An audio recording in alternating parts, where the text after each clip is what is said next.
Hello friends, wild के पिछले chapter में हमने देखा था कि जिन हो ली उसने गैंग को ज्वाइन करने की बात की थी। इस चैप्टर की शुरुआत में हम देखते हैं कि एक बिल्डिंग दिखाई जाती है जहां पर बहुत सारे पुलिस वाले जमा होते हैं। तभी वहां पर आ जाते हैं वही डिटेक्टिव जिसे हमने पहले भी देखा था, और वो कहते हैं कि यहाँ पर क्या हुआ। तब उनके साथ ही बताते हैं कि सर, यहाँ पर एक लड़की ने सुसाइड कर लिया है जिसका नाम है दोही, ये जिनहोली की गर्लफ्रेंड है। सर, ये लड़की नाइट लाइफ इंडस्ट्री में काम करती थी और ऐसा लगता है कि ये एंजाइटी और डिप्रेशन की शिकार थी, इसीलिए साइकेट्रिक डिपार्टमेंट में ये दवाई ले रही थी और ये अपने डिप्रेशन से उबर नहीं पाई और इसी के चलते इसने सुसाइड कर लिया है। ऐसा ही लग रहा है सर। तब डिटेक्टिव कहते हैं क्या तुम इस बारे में श्योर हो? तभी उसका साथी कहता है कि सर, ऐसा ही लगता है, आजकल कई सारी औरतें इस तरह से सुसाइड कर लेती हैं सर, ये काफी सुनने में आ रहा है। तब हम देखते हैं कि जिनसियो कैंग कहता है कि ओ ऐसी बात है, तो ये बताओ कि जिन्हो ली कहाँ है? तभी उसका साथी बताता है कि सर वो वहां पर है, इसकी हालत खराब है, इसने अपनी गर्लफ्रेंड को रोकने की कोशिश की थी लेकिन वो नहीं कर पाया और ये खुद को भी मारने की कोशिश कर रहा था गिल्ट में आकर, लेकिन हमने इसे रोका है किसी तरह से। लेकिन डिटेक्टिव कैंग को इस बात पर यकीन अभी भी नहीं हो रहा। वो बाहर आकर खड़े हो जाते हैं। तभी उनका साथी कहता है कि सर, आप क्या कर रहे हैं? क्या अभी भी आपको जिनहोली पर शक है? तब वो डिटेक्टिव कहते हैं कि ऑफ कोर्स ऐसा ही है। तब उसका साथी कहता है कि सर, आप ये क्या कर रहे हैं? ये तो बिल्कुल पागलपन है, अभी भी आप उस पर शक कैसे कर सकते हैं? आखिरकार उसे उस लड़की को मारने का मोटिव ही किया था, औरत का कोई दुश्मन नहीं था। और जिन्हो ली वो तो बहुत ही ज्यादा केयरिंग बॉयफ्रेंड है। वो लड़की जो इस लड़की के साथ काम करती है उसने तो इसकी तारीफ के पुल बांध दिए। तो आप ही बताइए कि जिन्हो ली ऐसा क्यों करेगा? इसके पास तो कोई कारण है ही नहीं। डिटेक्टिव कैंग कहते हैं कि उस साइको को किसी भी रीजन की जरूरत नहीं है किसी को मारने के लिए, उसे इन सब चीजों में मजा आता होगा, इसीलिए उसने इस लड़की को मारा है। तब उनका साथी कहता है कि सर, ये आप क्या बोल रहे हैं? थोड़ा धीरे बोलिए, हम परेशानी में फंस जाएंगे अगर किसी ने हमारी बात सुन ली। उसके बाद डिटेक्टिव सबूत के बारे में पूछते हैं। तब उनका साथी बताता है कि सर, यहाँ पर कोई भी सबूत नहीं है। तब आगे डिटेक्टिव कहते हैं कि क्या कहा तुमने? कोई भी सबूत नहीं है? ऐसा कैसे हो सकता है?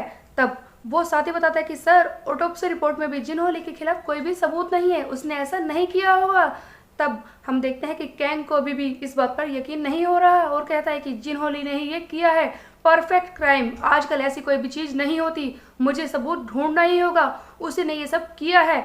ऐसा तो नहीं है कि वो एक बहुत ही बड़ा जीनियस है। हाँ, नेक्स्ट सीन में हम देखते हैं कि जिनहो ली इल्सियोपचियोन से यानी कि इंटरनेशनल गैंग के लीडर से कह रहा है कि मैं आपकी गैंग का मेंबर बनना चाहता हूँ। तब वो पूछते हैं कि तुम ऐसा क्यों करना चाहते हो? आखिरकार तुम जैसा लड़का जो आर्ट का एक स्टूडेंट है, जिसे 4 लैंग्वेजेस आती है, इतना पढ़ा लिखा है, वो एक गैंग का मेंबर क्यों बनना चाहता है? जिस पर जिनहोली जवाब देता है कि मुझे ऊपर उठना है, मुझे आपकी तरह ही उन लोगों से मिलना है जैसा कि आपने पहले मुझे बताया था। तब यहाँ पर हम देखते हैं कि इल्सियोपचियोन कहता है कि अगर ऐसी बात है तो ये लो मेरी कार की चाबी और तुम अब से मेरे ड्राइवर की तरह काम करोगे। इसी के बाद एक और सीन दिखाया जाता है जहाँ पर इल्सियोपचियोन अपनी वाइफ के साथ गाड़ी में जा रहा है और जिनहोली ड्राइव कर रहा होता है। तभी इसकी वाइफ कहती है कि आपने ड्राइवर बदल लिया? तब इल्सियोपचियोन कहता है कि ऑफ कोर्स मैंने बदल दिया है, ये लड़का जिसे 4 लैंग्वेजेस आती है ये गैंग का मेंबर बनना चाहता था, मुझे समझ में नहीं आ रहा कि ये ऐसा क्यों कर रहा है। वैसे भी मुझे इससे ज्यादा एक्सपेक्टेशन तो बिल्कुल भी नहीं है, क्योंकि इस जैसे लड़के ऐसे दिखाते हैं कि पता नहीं वो क्या कर लेंगे, लेकिन बाद में थोड़ा सा आगे बढ़ने के बाद ही एक्टिंग करने लगते हैं कि उन्हें सब कुछ आ गया है और छोड़कर भाग जाते हैं। इसीलिए मुझे भी इससे ज्यादा उम्मीद नहीं है। तब इसकी वाइफ कहती है कि तुम इसके सामने क्यों बोल रहे हो, ये सब सुन रहा है। तब इल्सियोपचियोन कहता है कि मुझे इस बात से फर्क नहीं पड़ता, वैसे भी मैं इसे सुनाने के लिए ये सब कुछ कह रहा हूँ, एक दिन में ही ये छोड़कर भाग जाएगा, मैं जानता हूँ। नेक्स्ट सीन में हम देखते हैं कि जिनहोली से बात कर रहा है और कहता है कि क्या तुम बॉस के ड्राइवर बन गए? तब जिनहोली जवाब देता है कि हाँ, लेकिन ऐसा लगता है कि वो मुझे ज्यादा पसंद नहीं करते, क्योंकि मैंने जो भी कुछ कहा लगता है उन्हें पसंद नहीं आया। तब डोंगसियो कहता है कि चाहे कुछ भी हो फिर भी ये बहुत ही ज्यादा इम्प्रेसिव है, तुम इतनी जल्दी बॉस के इतने करीब आ गए, उनका ड्राइवर बनना बहुत ही बड़ी बात है, तुम्हें ये नहीं लगता? हमें पता भी है कि हमारे बॉस किसी को भी इस तरह से ड्राइवर नहीं बना सकते। तब जिनहोली कहता है कि मैं ऊपर कैसे उठ पाऊंगा जल्दी से? तब हम देखते हैं कि डोंगसियो जवाब देता है कि तुम्हें क्या लगता है बॉस ने तुम्हें ऐसे ही ड्राइवर नहीं बना लिया होगा, उन्होंने जरूर कुछ सोचा होगा। मुझे पता नहीं कि तुम्हें कितना ऊपर जाना है इस लैडर में और तुम्हारे इतने सारे एम्बिशन है, मुझे ये भी पता नहीं था, लेकिन मैं ये जानता हूँ कि तुम ऐसा जरूर करना चाहते हो, लेकिन ये तो बताओ कि तुम ऐसा करोगे कैसे, इस लैडर में तुम ऊपर जाओगे कैसे, और अचानक से तुम्हें ये ख्याल क्यों आ गया। तब जिन्हो ली कहता है कि तुम्हें पता है, जब मेरी लाइफ में कोई गोल नहीं था, मुझे पता ही नहीं था कि मुझे क्या करना है, तभी मैंने अचानक से बॉस से एक सवाल पूछा और उन्होंने मुझे बताया वो जवाब कि वो इंसानों से मिलते हैं, देखना चाहते हैं कि उनके अलावा इस दुनिया में कोई और इंसान है या नहीं। तभी मुझे रियलाइज़ हुआ कि मुझे अपना गोल मिल गया है, मुझे करना क्या है, और उसी वक्त मेरे दिमाग में क्लिक हुआ कि आखिरकार मुझे क्या करना है। मेरी एमलेस लाइफ को एक एम मिल गया था। इस पर डोंग स्यो कहता है कि मुझे पता नहीं कि तुम क्या कह रहे हो, मुझे बिल्कुल भी समझ नहीं आ रहा कि तुम किस तरह से काम करोगे, चाहे तुम बॉस से कितनी भी स्वीट टॉक कर लो, चाहे तुम उनकी एस को किसी क्यों ना कर लो, वो तुमसे इतने ज़्यादा जुड़ेंगे नहीं, वो तुम्हारे मरने का कारण भी बन सकते हैं, उन्हें किसी से भी मतलब नहीं है, वो इमोशनलेस है। वैसे देखा जाए तो वो बिल्कुल इमोशनलेस नहीं है, वो नॉर्मल ह्यूमन बीइंग भी हो सकते हैं, जो ये जानते ही होंगे कि वो किसी को भी मार सकते हैं, कुछ भी कर सकते हैं, लेकिन अपनी वाइफ के सामने वो नॉर्मल रहते हैं। और तुमने ये नोटिस कर लिया होगा क्योंकि तुम उनके ड्राइवर हो। तब जिन्हो ली कहता है कि हाँ मैंने ये नोटिस किया है। तब डोंग स्यो कहता है कि बस बॉस के बारे में इतना ही मुझे कहना था, वैसे भी आजकल वो नैम नैम गैंग वो उनके गले का फंदा बन चुकी है।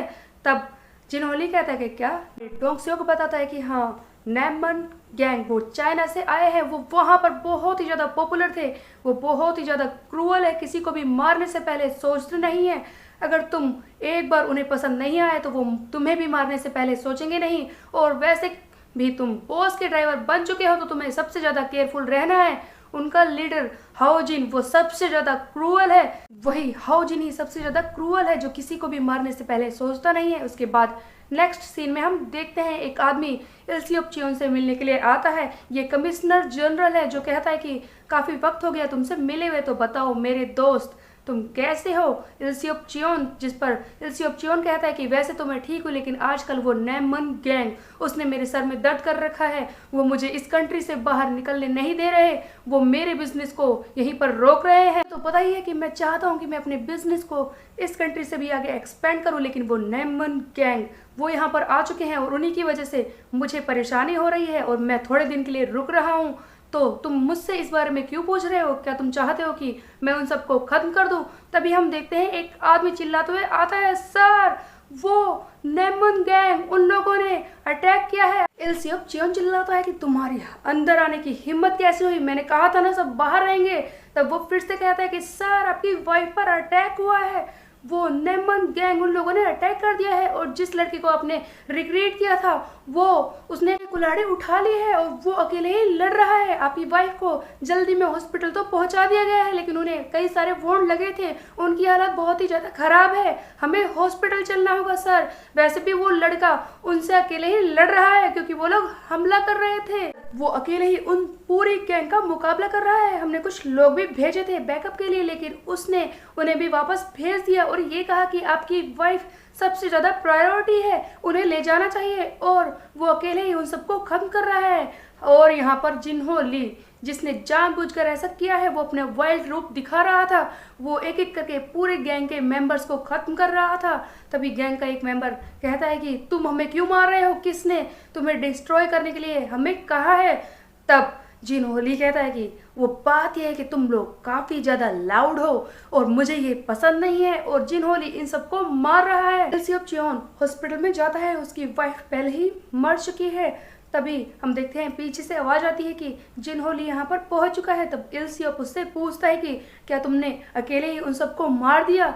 तब एक सरप्राइजिंग बात होती है, इल्सियोप को ये बात पसंद आती है कि उसने इसकी वाइफ को बचाने की कोशिश की थी और इसे गले लगा लेता है और कहता है कि अब से तुम थर्ड इन कमांड हो।